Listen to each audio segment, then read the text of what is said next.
Hello friends, welcome back to my YouTube channel. Friends, ये आपके सामने डी फ्रिज और डी फ्रिज आप कैसे रिपेयर कर सकते हैं, इसको स्टेप बाय स्टेप कैसे चेकआउट कर सकते हैं, अगर इसमें कोई फॉल्ट है तो आप उसको कैसे सॉल्व कर सकते हैं। तो आपको क्या करना है, अगर आपको डी फ्रिज की रिपेयरिंग सीखना है तो इस वीडियो को कंप्लीट पॉज कर लेना है। मैं आपको ए टू जेड हर एक चीज़ एक्सप्लेन कर दूंगा इस वीडियो के माध्यम से। तो ये डी फ्रिज है, डी फ्रिज में कैसे वायरिंग करते हैं, अगर इसका कंप्रेसर ऑन नहीं होता है तो वहाँ पे क्या फॉल्ट होता है, और कंप्रेसर की टेस्टिंग वगैरह में सब कुछ आपको ए टू जेड इन्फॉर्मेशन दे दूंगा। अगर इसका फ़ैन नहीं चलता है या फिर कूलिंग नहीं होती तो वहाँ पे कैसे आप देख सकते हैं क्या क्या फॉल्ट हो सकते हैं इसमें, तो मैं आपको कंप्लीट सब कुछ डिटेल से बताऊंगा। आपको करना है, इस वीडियो को कंप्लीट वॉच करना है। अगर वीडियो लास्ट में आपको पसंद आए तो वीडियो को लाइक कर देना। अभी फिलहाल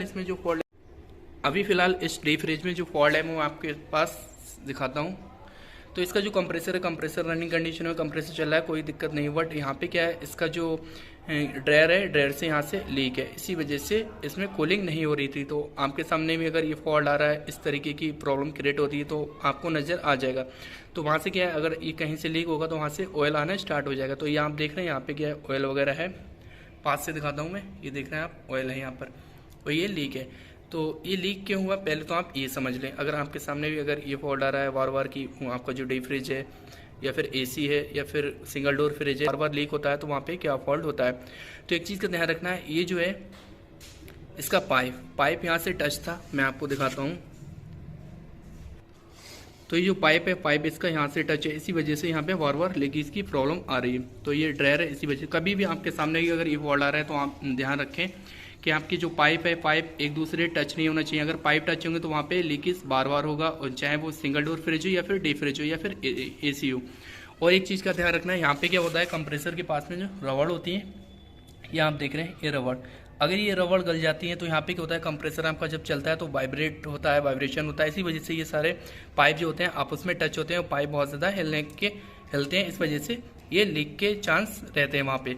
तो ये जो कंप्रेसर के पास में रबड़ होती है, इनको भी आपको देख लेना है कि एकदम प्रॉपर तरीके से होना चाहिए। ये गल जाती हैं या फिर ये ख़राब हो जाती हैं तो आप इनको रिप्लेस कर सकते हैं, ये भी मिल जाती हैं ईजिली तरीके से, कोई दिक्कत नहीं है। इसकी प्रॉब्लम है वो मैंने आपके सामने इस तरीके से बता दी। अगर आपने कहीं भी सोल्डिंग किया है तो सोल्डिंग आप जब करेंगे तो एक चीज़ का ध्यान रखना है, सोल्डिंग करने से पहले जो पाइप होते हैं जहाँ पे सोल्डिंग करते हैं उनका कार्बन अच्छे से रिमूव कर देना है, रेती की मदद से या फिर रेगमाल की मदद से। उसके बाद वहाँ पे सोल्डिंग करना है। जब आप सोल्डिंग करेंगे तो वहाँ पे क्या होता है, आपका जो टाँका होगा वो अच्छे से आएगा, एकदम प्रॉपर तरीके से आएगा। तो कभी भी अगर सोल्डिंग करें, अगर कार्बन रह जाता है वहाँ पे तो क्या होता है, वहाँ पे अच्छे से सोल्डिंग नहीं होती है। तो आप क्या करें, जब कार्बन आपका अच्छे से रिमूव हो जाएगा उसके बाद आप सोल्ड करेंगे तो वहाँ पे टाँका जो होगा वो अच्छे से आएगा, बेहतर आएगा। तो अगर टाँगा अच्छा नहीं होगा, टाँगा अच्छा नहीं लगा होगा और वहाँ पे कार्बन होगा, तब भी वहाँ पे लीकेज की प्रॉब्लम होगी, लीकेज होगा कहीं ना कहीं से, ठीक है। तो ये जो है पाइप देख लें आप, एकदम टच नहीं होना चाहिए। कंप्रेसर की रबड़ देख लें, वो भी टच नहीं होना चाहिए। इस चीज़ का आपको खास तौर से ख्याल रखना है। चाहे वो कैपलेटिव भी आप उसमें टच नहीं होना चाहिए। अगर ये टच होगी बार बार ऐसे, तब भी लीकेज के चांसेस रहेंगे। तो इस चीज़ का आपको ध्यान रखना है। तो अब मैं बताता हूँ कि आप जब कहीं भी जाएंगे डी फ्रिज कैसे रिपेयर कर सकते हैं, कैसे चेक कर सकते हैं, स्टेप बाय स्टेप मैं आपको क्लियर कर दूंगा सब। तो ये आपके सामने डी फ्रिज है। अगर डी फ्रिज कूलिंग नहीं करता है तो कैसे उसको चेक कर सकते हैं। तो एक चीज़ का ध्यान रखना है, अगर बार बार लीक होता है, एक चीज़ मैं और आपको क्लियर कर दूं, अगर अंडरग्राउंड लीक होता है तो वहाँ पे बहुत ज़्यादा टफ हो जाता है, वहाँ पे लीकेज जो होता है मिलना मुश्किल हो जाता है। तो आप कैसे लीक उसको ट्रेस कर सकते हैं, तो आप क्या करें, अंदर वाला जितना भी एरिया है वहाँ पे जहाँ पे कंप्रेसर है वहाँ से क्या है, प्रेशर आप फिलअप करेंगे।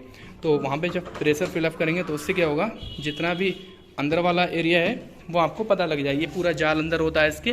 तो उसके बाद क्या, हीटिंग कंडेंसर आप निकाल दें, उसके बाद ये जो लाइनें हैं ये निकाल दें। उसके बाद क्या करना है, आपको सिर्फ अंदर ये जो लाइनें हैं अंदर बिल्कुल प्रेशर डालना है, अंदर बिल्कुल प्रेशर डालना है। बाकी ये सब काट देना है, कंडेंसर में अलग डाल दें और उसमें अलग डाल दें, उससे क्लियर हो जाए कि लीक कहाँ पर है। तो इस तरीके से आप लीक ट्रेस कर सकते हैं। अब मैं आपको बताता हूँ, सबसे पहले आपको देख लेना है कि आपका अगर कंप्रेसर ऑन नहीं होता है तो आप क्या करें, यहाँ पे पहले वोल्टेज चेक कर लें। जो मेन आपका प्लग है यहाँ पे क्या है, 220 वोल्ट देख लें कि एसी वोल्ट आ रहे हैं या नहीं आ रहा है। अगर यहाँ तक वोल्टेज आ रहे हैं तो आपका कहाँ पे दिक्कत हो सकती है। तो उसके बाद आपको देखना है, ये जो है रिले ओवरलोड, मैं आपको इसको ओपन करके दिखाता हूँ। तो ये जो बॉक्स होता है, बॉक्स किस लिए होता है, किस पर्पज़ से यूज होता है, ये भी मैं आपको बताता हूँ। बॉक्स इसलिए होता है यहाँ पे पानी ना जाए, रिले ओवरलोड के अंदर पानी नहीं जाना चाहिए। अगर वहाँ पे पानी जाएगा तो आपका क्या होगा, तो वहाँ पे रिले ओवरलोड ख़राब होने के चांसेस रहते हैं और कंप्रेसर की वाइंडिंग ख़राब होने के चांसेस रहते हैं। इसीलिए ये प्रोटेक्शन कवर होता है, इसी वजह से ये कंपनी लगा के देती है।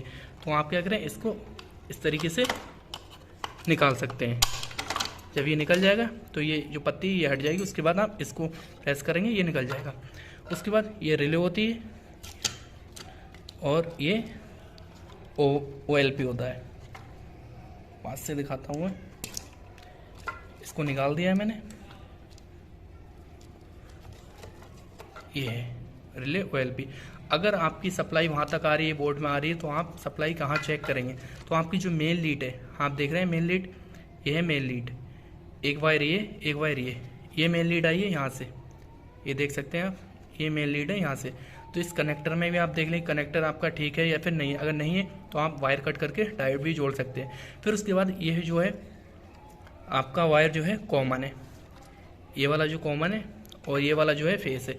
तो इन दोनों वायर पे आप देखेंगे सप्लाई यहाँ तक आ रही है नहीं आ रही। अगर यहाँ तक नहीं आती है तो हो सकता है जो थर्मास्टेट से वायर गुजर के आया है, इसी वजह से वहाँ पे जो कॉमन आता है जो हमारा वायर आता है यहाँ पे कॉमन वाला, वो आप देख लेना है कि थर्मास्टेट आपका ख़राब होगा, तभी ये नीचे सप्लाई नहीं आ रही। क्योंकि एक वायर जो होता है, एक तार जो होता है, वो थर्मास्टेट से गुजर के आता है। पहले जाता है वो, ये हमारा हो गया फेस और दूसरा हो गया हमारा कॉमन। तो कॉमन जाता है पहले थर्मास्टेट में, थर्मास्टेट एक वायर निकल के आता है जो हमारा सीधा जाता है OLP पे, उसे हम बोलते हैं कॉमन वायर। तो इस चीज़ का आपको ध्यान रखना है, अगर थर्मास्टेट खराब होगा तो सप्लाई यहाँ तक नहीं आएगी, केवल जो आपका एक वायर के वोल्टेज हैं वो दिखाएगा और कॉमन के नहीं दिखाएगा। तो इस चीज़ को आप क्लियर कर लें कि अगर यहाँ तक वोल्टेज नहीं मिल रहे हैं, अगर यहाँ तक वोल्टेज मिल रहे हैं पूरे और यहाँ तक नहीं आ रहे हैं आपके, तो आपका जो थर्मास्टेट है वो ख़राब है। तो आप इसको रिप्लेस कर दें, आपकी प्रॉब्लम सॉल्व हो जाएगी। अब उसके बाद अगर आपकी रिले ओवरलोड ख़राब है तो आप देख लें ये जल तो नहीं है, या फिर आप मीटर लें, क्वांटिटी की रेंज मीटर को सेट करें, इन दोनों नोप पे लगाएंगे तो यहाँ पे क्या है अलार्म का साउंड आना चाहिए। अगर अलार्म का साउंड आता है तो इस कंडीशन आपकी रिले ओके और OLP भी इसी तरीके से चेक कर सकते हैं। तो यहाँ तक तो ये क्लियर। तो इसमें क्या है, दो कैपेसिटर का यूज होता है, एक होता है रनिंग कैपेसिटर और दूसरा होता है आपका स्टार्टिंग कैपेसिटर। स्टार्टिंग का काम जो होता है वो स्टार्टिंग का ये काम होता है, कंप्रेसर को ऑन करता है, फिर उसके बाद जो सप्लाई होती है 4 से 5 सेकंड तक ये कंप्रेसर तक रहती है, फिर उसके बाद ये ब्रेक हो जाती है। और रनिंग का काम होता है कि ये कंटिन्यू सप्लाई को कंटिन्यू रखता है। तो रनिंग का जो कैपेसिटर होता है वो क्या होता है, ये जो होता है 10 UF का होता है और ये वाला होता है 80-120 का। तो ये जो कंप्रेसर है, ये जो डीप फ्रीज है वो 350 लीटर में, तो इसमें जो running capacitor starting capacitor use होगा वो होगा 80-120 का, ठीक है। और जो रनिंग होगा वो होगा 10 UF का। तो इस चीज़ का ध्यान रखना है, रनिंग वाला जो कैपेसिटर होगा 10 UF का होगा। तो इसके कनेक्शन कैसे होते हैं वो मैं आपको क्लियर कर देता हूँ, जिससे कि आपको अच्छे समझ आ जाए। ये जो रिले होती है स्टेप की होती है और रिले की जो नोप होती हैं तो ये इस तरीके से लग जाती है। तो यहाँ पे जो आपका वायर आएगा ये फेस आएगा, इसमें से ध्यान रखना है। ये वाला जो वायर है एक हमारा मेन लीड से आया है, ये वाला वायर। पहले मैं इसको साइड कर दे रहा हूँ जिससे कि आपको कन्फ्यूजन ना हो समझने में, ठीक है। तो ये जो वायर है आप देख लें यहाँ से, ये वायर है हमारा मेन लीड से, ये मेन लीड के हैं दोनों वायर, ये वाले। ये हमारा एक वायर आ गया इधर, फेस हमारा इधर आ गया, यहाँ से फिर फेस वाला जो वायर है यहाँ पर आ गया। और उसके बाद ये वाला जो वायर है ये आप देख रहे हैं, ये वाला वायर ये गया है हमारा OLP पे, ये फेस हो गया, ये कॉमन हो गया। और ये वाला जो वायर है और ये वाला वायर है ये है फ़ैन के। एक फ़ैन का वायर हमने यहाँ दे दिया, एक यहाँ दे दिया, बट यहाँ ना दे के आपको फ़ैन के वायर इस साइड देना है, पीछे दे सकते हैं आप, बट इस साइड देंगे तो फ़ैन आपका कंटिन्यू चलेगा। क्योंकि जब ट्रिप मारेगा ये तो उसके बाद आपका फ़ैन भी ट्रिप मारेगा और फ़ैन कंटिन्यू चलता रहना चाहिए, फ़ैन की स्पीड निकलना चाहिए। ये वायर जो है किसी ने भी दिए फिलहाल रॉन्ग है, इसको मैं दोबारा से दूंगा। ये फ़ैन जब आपका कंप्रेसर ट्रिप होगा तो उसके बाद क्या होगा, आपका जो फ़ैन है वो भी बंद हो जाएगा। फ़ैन बंद नहीं होना चाहिए, फ़ैन कंटिन्यू चलना चाहिए। तो इस चीज़ का आपको ध्यान रखना है हमेशा। तो फ़ैन के जो वायर हैं वो आप डायरेक्ट दे दें तो ठीक है, या फिर आप एक वायर यहाँ दे के दूसरा वाला वायर यहाँ देंगे, जिससे कि ये OLP जो होता है वो कट मारता है तो कंप्रेसर वहाँ पे क्या बंद हो जाता है। उसके बाद क्या होता है, जब हीट हो जाता है कंप्रेसर तो उसकी हीटिंग प्रॉपर तरीके से निकलना चाहिए, तो वहाँ पे क्या है फ़ैन भी आपका बंद हो जाएगा। तो इस चीज़ का आपको ध्यान रखना है। तो यहाँ पे एक फेस वायर आ गया और दूसरा वाला जो वायर है ये हो गए इसके रनिंग कैपेसिटर के। रनिंग कैपेसिटर एक हमें फेस वाले वायर से देना है और दूसरा वाला जो रनिंग का पॉइंट है वो ये है, ठीक है। इस पॉइंट पे मैं थोड़ा करीब से दिखाता हूँ जिससे कि अच्छे समझ आ जाए। रनिंग एक यहाँ दे दिया, एक इस साइड दे दिया। उसके बाद जो स्टार्टिंग कैपेसिटर है एक इधर दे दिया और एक इसके नीचे होता है जस्ट, ये आप देख रहे हैं। स्टार्टिंग एक ये आ गया और एक ये आ गया, रनिंग हमारा एक ये आ गया और एक ये आ गया। इससे मतलब इस स्क्रू में दोनों टाइट हो गए। तो इस तरीके से आप इन दोनों को कनेक्शन दे सकते हैं। बाकी आपका जो मेन वायर रह गया कॉमन, वो आपका थर्मास्टेट से गुजर सके, वो सीधा आ गया आपका OLP पे ये लगा है। तो आप इस तरीके से इसको लगा सकते हैं।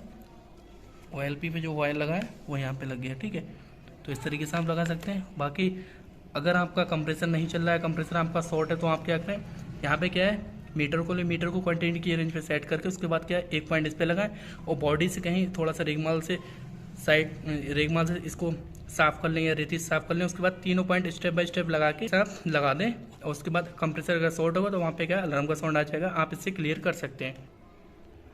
अब बात करते हैं, अगर आपके जो कंप्रेसर है, कंप्रेसर ठीक चल रहा है, अगर कंप्रेसर आपका खाली हुआ तो ये क्या हुआ, आवाज़ ज़्यादा नहीं करेगा। एक तो ये पहचान है कि अगर कंप्रेसर आपका खाली हुआ तो ज़्यादा आवाज़ नहीं करेगा, अगर इसके अंदर गैस होगी तभी ज़्यादा आवाज़ आएगी। अगर गैस नहीं होती तो आप कैसे आइडेंटिफाई कर सकते हैं, एक तो आप क्लेमीटर लगा के क्लियर कर सकते हैं कि तो वहाँ पे क्या है 1.5 एम्पियर लेगा, 1.5 या 2 एम्पियर लेता है डिफ्रेज, ठीक है। अगर कुछ ऐसे भी हैं कंप्रेसर जो 1 एम्पियर पे भी चलते हैं। अगर आपको गैस आइडेंटिफाई करना है तब, अगर ये खाली होगा तो वहाँ पे क्या है 0.8 0.6 इस तरीके से एम्पियर लेगा, अगर इसमें गैस नहीं होगी तब। तो यहाँ पे क्या है, गेज चार्जिंग लाइन लगा, उसके बाद गेज में आप देख सकते हैं कि वहाँ तक गैस है या नहीं है। अभी तो फिलहाल लीक है, तो आप क्या है प्रेस करके भी देख सकते हैं, ये जो होती है पेन इसके अंदर, तो इसको प्रेस करके भी देख सकते हैं। तो यहाँ पे क्या है, गैस बिल्कुल नहीं है, इसका क्या है, ये लीक था इसी वजह से। तो यहाँ तक क्लियर हो गया कि गैस आप कैसे आइडेंटिफाई कर सकते हैं, गैस है या फिर नहीं है। और कंप्रेसर कोई मैंने आपको बता दिया कंप्रेसर कैसे चेक कर सकते हैं। अगर आपका फ़ैन कहीं से ख़राब है, फ़ैन अगर आपका नहीं चलता है तो हो सकता है वायर वगैरह कट गए हों, वायर चुहे ने काट दी हो, तब इस वजह से भी फ़ैन नहीं चलता है। या फिर यहाँ पे क्या होता है, ब्लेड वगैरह का टच हो जाता है तब भी ये नहीं चलता है, या फिर कोई वायर यहाँ पे आके लग जाए तब भी ये नहीं चलता है। तो इस चीज़ से क्या है, आप देख लें कि आपको कोई चीज़ टच नहीं होना चाहिए। अगर फ़ैन नहीं चलता है तो हो सकता है इसकी मोटर जाम हो गई हो, या फिर फ़ैन जो हो इसके अंदर से मोटर की वाइंडिंग ख़राब हो गई हो, तब ये दिक्कत आती है। तो यहाँ तक क्लियर होगा। अगर आपका जो हीटिंग कंडेंसर बहुत ज़्यादा डस्टी होगा, बहुत ज़्यादा गंदा होगा, तब भी ये कूलिंग नहीं करेगा। एक चीज़ का ध्यान रखना है, इसको नीट एंड क्लीन रखें, जिससे कि यहाँ से हीटिंग जो है प्रॉपर तरीके से ऑट होना चाहिए। अगर प्रॉपर तरीके से ऑट नहीं होगी तो ये बार बार ट्रिप होगा, बार बार बंद होगा और प्रॉपर तरीके से कूलिंग नहीं करेगा। तो आप हीटिंग कंडेंसर को नीट एंड क्लीन रखें, वॉश कर दें। अगर बहुत ज़्यादा डस्टी है तो इससे क्या होगा, कूलिंग प्रॉपर तरीके से होगी। अगर सिस्टम कहीं से चोक है तो वहाँ पे क्या है, नमी आना स्टार्ट हो जाएगी। जैसे कि आपका ड्रायर है, ड्रायर से अगर चोक है तो वहाँ पे नमी आना स्टार्ट हो जाएगी। कैपिलरी ट्यूब चोक है तो वहाँ पे नमी आना स्टार्ट हो जाएगी। या आपका जो हीटिंग कंडेंसर है वहाँ से कहीं से चोक है तो वहाँ पे ही नमी आना स्टार्ट हो जाएगी। इससे आप क्लियर कर सकते हैं कि हमारा सिस्टम कहीं से चोक है, कहीं ना कहीं चोकिंग की प्रॉब्लम है।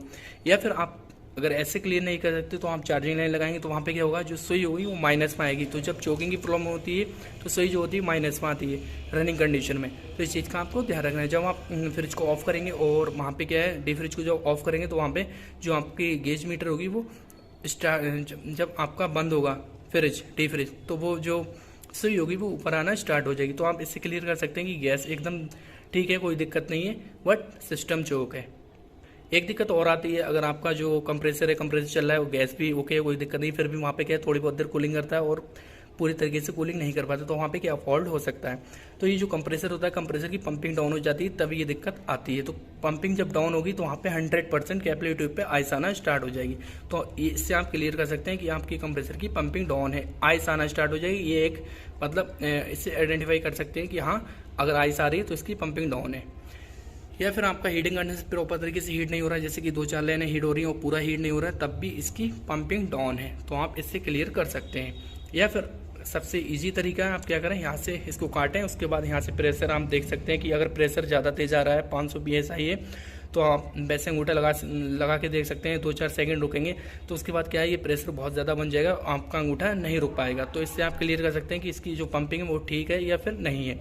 अगर कम होगी तो बहुत देर तक आप अंगूठा रख के यहाँ पे रोक सकते हैं कि हाँ, इसका प्रेशर डाउन है। अगर वैसे नहीं कर सकते तो आप क्या करें, 500 PSI वाली गेज ले, हाई मीटर वाली, इसके बाद यहाँ पे पिन वाल लगाएं। उसके बाद कंप्रेसर की दोनों लाइनें काट के, जो आपकी चार्जिंग लाइन है, सक्शन लाइन है, इन दोनों को काट के उसके बाद यहाँ पे ऑन कर दे कंप्रेसर। जब आपका कंप्रेसर चलेगा, वहाँ तक मीटर अगर 500 PSI तक पहुँचता है तो आपके कंप्रेसर की पंपिंग ठीक है। अगर 300, 250, 200 तक रहता है तो आपके कंप्रेसर की जो पंपिंग है वो डाउन हो गई, इसी वजह से वहाँ पे कूलिंग नहीं कर रहा है। तो आप इससे क्लियर कर सकते हैं। तो फ्रेंड्स, ये इन्फॉर्मेशन कैसी लगी, अगर अच्छी लगी वीडियो को लाइक कर दो, चैनल पे विजिट किया, चैनल को सब्सक्राइब कर दो। अगर वीडियो पसंद है तो वीडियो को लाइक कर दें। अगर आपको और कुछ चाहिए डी फ्रिज के बारे में तो आप मुझे बता दें कमेंट बॉक्स में, मैं आपको वो भी दे दूँगा। Thank you for watching.